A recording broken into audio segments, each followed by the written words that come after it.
السلام علیکم ناظرین، آج ارشاد بٹی نے اس فرقہ پرست مولوی کی دیا اڑا دی۔ آئیے اس انٹرسٹنگ ویڈیو کو آخر تک دیکھیے اور کومنٹ سیکشن میں اپنے رائے بتائیے کہ کیا ایران کے اور جو اسرائیل کی لڑائی ہے اس وقت ہمیں فرقہ واریت کھیلنا چاہیے یا نہیں۔ تو اپنے رائے کومنٹ سیکشن میں لکھیں، اور اگر ابھی تک چینل سبسکرائب نہیں کیا تو وہ بھی کر لیں۔ ویڈیو آخر تک ضرور دیکھیے، آپ کی سپورٹ کی سخت ضرورت ہے۔ آپ کو کہ کبھی نواز بھی میں شریف کا یہ حامی حق نہیں دوں گا کہ آپ ممبر رسول پر بیٹھ کے کسی کو چوڑا، کتے سے بدتر، خبیث، ملعون جو بندہ صحابی کو گالی دے گا میں اس سے بھی زیادہ سخت الفاظ دوں گا۔ انہوں نے بٹھایا ہوا تھا امریکن کب سے، امریکہ کی بیس دنیا کی ہر ملک میں ہو، اسلام آباد میں ہو، مگر حجاز میں نہیں ہونی چاہیے۔ ارامکو کو حجاز سے باہر ہونا چاہیے تھا۔ ارامکو تیل کی کمپنی سر جو بھی ہے وہ غیر مسلموں کو سٹے کی اجازت نہیں، گزرنے کی حجاز اجازت میں۔ اچھا جی آپ بارہ جواب دیجیے۔ اب سعودی عرب کی سرزمین اس وقت آخری ٹائم کے اوپر بھی اور اس وقت بھی پرانے ٹائم کے اوپر بھی سینٹر آف اسلام ہی رہے گی۔ اس کی سینکٹیٹی پاکستان انڈونیشیا کے برابر نہیں ہے۔ اب اس ایران جب اٹیک کرتا ہے نا تو ایران، آپ نے جو سوال کیا تھا انہوں نے کہ کیا امریکن ایمبیسی پہ اٹیک کرنا پاکستان کی سورنٹی کے خلاف ہے؟ بالکل بھی نہیں۔ قطر پہ اٹیک کیا جب کیا تھا انہوں نے تو کون سی جگہ پہ اسرائیل نے اٹیک کیا تھا؟ اگر قطر کی سورنٹی بریچ ہوئی تھی تو قطر کو تو ریٹیلیٹ کرنا چاہیے تھا، مگر ان کو پڑا تھا انہوں نے اس بلڈنگ میں اٹیک کیا جہاں پہ بندے گھسائے ہوئے ہم نے اس وقت جو کانفرنس کے لیے آئے ہوئے تھے قطر میں۔ یہ ایک قطر پہ اسرائیل نے بھی اٹیک کیا تھا جب وہ اسی کی بات کر رہا ہوں میں، وہ حماس والے جب آئے ہوئے تھے امریکی بات کر رہا ہوں۔ So Qatar took it as a tactical attack, اور انہوں نے کہا بھی کہ سر ہم نے بندے مارے ہیں، قطر تھوڑی مارا ہے۔ اب بحرین ہو، ابو دھابی ہو، جہاں پہ سب سے بڑا ابو دھابی میں اسرائیل کا جھنڈا لہرا رہا ہے، کب سے سب سے پہلے اسرائیل ابو دھابی میں انٹر ہوا ہے سعودی عرب سے پہلے، وہ اس چیز کے اوپر ہمارا مسلم ری ایکشن سب سے بڑا ہونا چاہیے تھا کہ یار تو ادھر سے تو نکلنا، دفعہ ہو ادھر سے، تو نے تو پیار سے بھی نہیں کہیں گے کہ تم جاؤ، یہ ڈپلومیٹک حرکت ہی نہیں ہے۔ تو مسلمان بچے مارنے کے بعد ہمارے گھر کے اندر اپنا جھنڈا لہرا تھا سب سے بڑا۔ تو بات یہ ہوتی ہے دس از اے اسٹیٹمنٹ۔ اب ایران نے یہ ڈسرپشن کی اسٹیٹمنٹ دی، نہ ان کے پاس اتنے میزائل ہیں کہ 18 ملکوں سے حملہ کر سکیں۔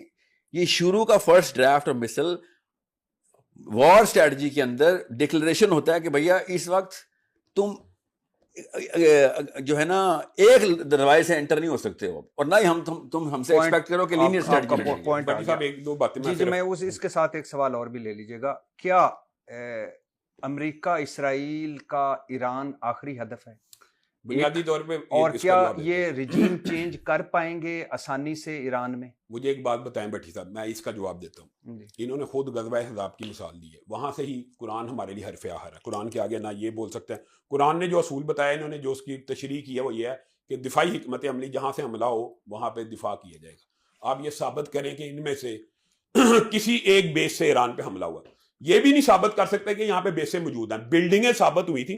اور دوسری بات یہ، میں آپ کو ایک بات بتاؤں، یہ جو انہوں نے کہا نا ایران کے ساتھ، ایران کے اوپر جب پچھلا حملہ ہوا سب سے پہلا بیان اہل حدیث مکتبہ فکر کی طرف سے بطور صدر میرا آیا، ہم ایران کے ساتھ ہیں، سعودی عرب کا آیا، پوری دنیا نے اس کی حمایت کی، جب تک اس نے تب بھی قطر کے اوپر حملہ نہیں تھا کیا، اور انہوں نے خود بعد میں مذاکرات کیے۔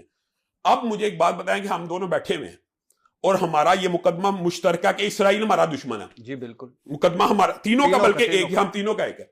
تو اس وقت ہم نے متحدہ عرب امارات، سعودی عرب، اور ان کو برا بلا کہہ کے اور ان کو اسرائیل کے ایجنٹ اور امریکی ایجنٹ ثابت کر کے ان کے ساتھ جنگیں لڑنی ہے کہ اسرائیل کے ساتھ لڑنی؟ اسرائیل کے ساتھ لڑنی۔ تو یہ ایک عام فہم بات ہے، یہ بالکل عام فہم بات ہے۔ جی پوائنٹ آ گیا آپ کا۔ دوسری بات یہ ہے کہ امریکہ کا جو ہدف ہے، میں تو یہ سمجھتا ہوں امریکہ دیکھیں رسول اللہ صلی اللہ علیہ وسلم نے فرمایا تھا الا ان القوۃ الرمی، رسول اللہ نے 1400 سال پہلے کہہ دیا تھا کہ اسلحہ سازی کی صنعت میں جو قوم امت آگے ہوگی وہی سپر پاور ہوگی۔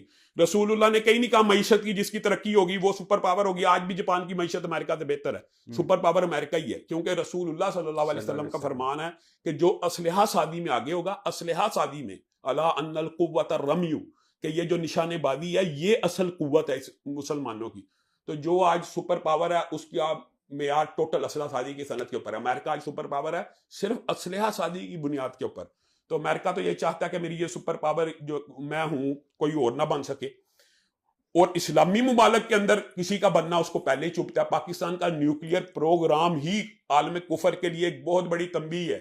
تو ایک نیا نیوکلیئر پروگرام جو ایران بنا رہا ہے وہ اس سے خائف ہیں، وہ اس سے گھبراتے ہیں کہ ایک اسلامی ملک ایٹمی تھا تو وہ نہیں مان تو اگر دوسرا بن گیا تو تیسرا بن گیا، چوتھا بن گیا. ڈاکٹر عبد القدیر کے خلاف جو ساری کی ساری پلاننگ ہوئی، آپ کو پتا، آپ خود صحافی طبقے سے، ان کے اوپر بھی یہی الزام لگایا کہ یہ پاکستان نے کہیں ایران کو یہ تو ٹیکنالوجی. آپ یہ سمجھتے ہیں کہ آخری ہدف نہیں ہے، آخری ہدف نہیں ہے. اس کے بعد آگے میں کہتا ہوں آپ پیچھے دیکھ لیں، یہ جو انہوں نے بات کی ہے نا، یہ لٹریچر کے طور پہ یا فکری نظریاتی طور پہ بڑی درست ہے کہ شیعہ سنی بالکل نہیں ہونی چاہیے.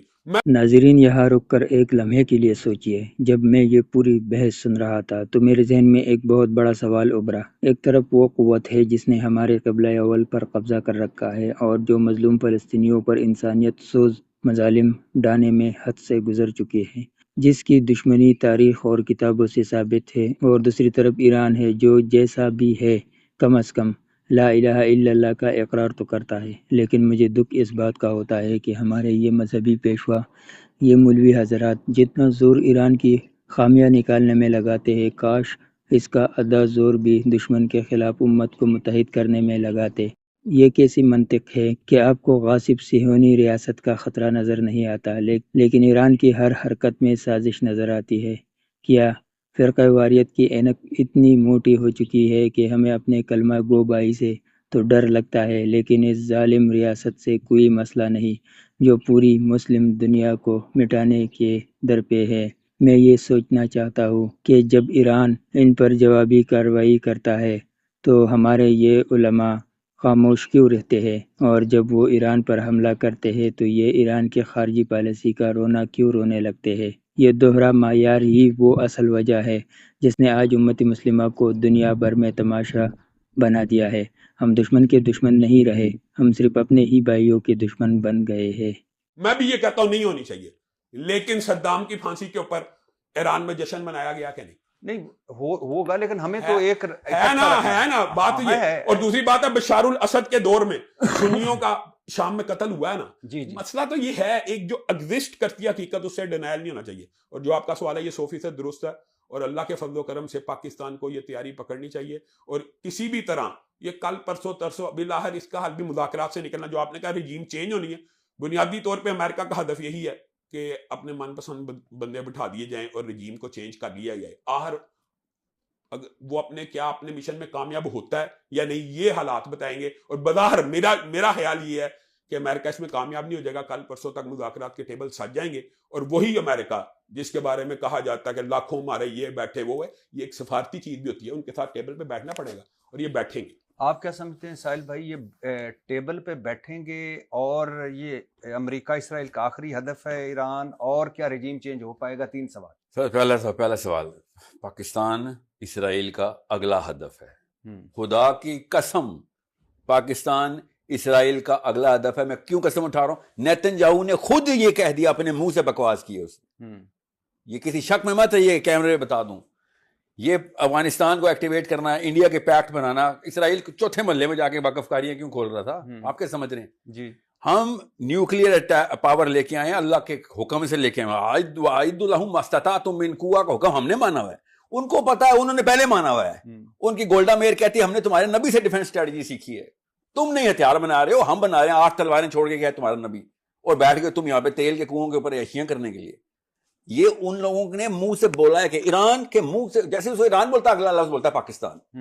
ٹھیک ہے، ایک تو یہ تو پہلی بار آپ کو پہلے پتا ہونا چاہیے کہ ایران، چونکہ ہمیں پتا ہے کہ پاکستان ان کا اگلا ہدف ہے، چھپاتے نہیں ہیں، اس لیے ایران کے ساتھ ٹیکٹیکل الائنس ہماری دینی مجبوری ہے. وہ شیعہ نہ ہوتے، وہ ایتھیسٹ ہوتے، ہماری دینی مجبوری تھی. بھائی ہمارا بیچ کا راستہ اس وقت ہمیں یہاں پہ بیس لاک کرنی ہے کہ یہاں سے نہ کوئی انٹری ہو سکے. دوسری بات رجیم چینج. جی سر، پہلے تو ایک چیز ہم مس کر رہے ہیں، وہ پہلے غور سے سمجھ لیں. جی ایک ہوتی ہے آرمی کی بیس. آرمی کی بیس کا 30 اور 40% ایکٹیویشن رکھتے ہیں، کیونکہ بجٹ بہت مہنگا پڑتا ہے ایک بیس کو چلانے میں. صرف فوجیوں کی تنخواہیں نہیں ہوتی. It's a very political establishment. 119 army کی بیسز ہیں امریکہ کی دنیا میں. 119. اور سب سے زیادہ کدھر ہے؟ عرب میں. کوئی چھوٹی موٹی وجہ نہیں. عرب میں کون سی لڑائی ہونی تھی امریکہ کے خلاف؟ ایک بیس کو چلاتے وقت جو سب سے زیادہ بڑی ضرورت ہوتی ہے بیس کو چلانے کی، اسے کہتے ہیں ری انفورسمنٹ، کمک. کمک بیس کے بغیر اگر ڈپلوائے کرنی ہو تو وہ حال ہوتا ہے جو افغانستان کے اندر امریکہ کا ہوا. امریکہ میں کیوں مسئلہ افغانستان میں امریکہ کا مسئلہ تھا؟ امریکہ کی ایکٹیو بیس کوئی اسٹیبلش تھی نہیں. شمالی اتحاد was not established ally of امریکہ ایٹ دیٹ ٹائم, کیونکہ پاکستان کے ساتھ اور روس کے ساتھ مسائل کے جو بھی تھے, جب تک ان کے پاس اسٹیبلشڈ بیس نہیں بن سکی تب تک اے بھی ان کے پاس نہیں آئی تھی. اتنا بڑا واقعہ ہوتا ہے بیس بنانا. پوائنٹ آ گیا. نہیں, پوائنٹ یہ ہے کہ ایران نے وہ $5 بلین پہلے گھنٹے میں ضائع کروائے ہیں. کس کے؟ امریکہ کے. وار از جسٹ منی. جنگ صرف پیسہ ہوتا ہے اور کچھ نہیں ہوتا جنگ.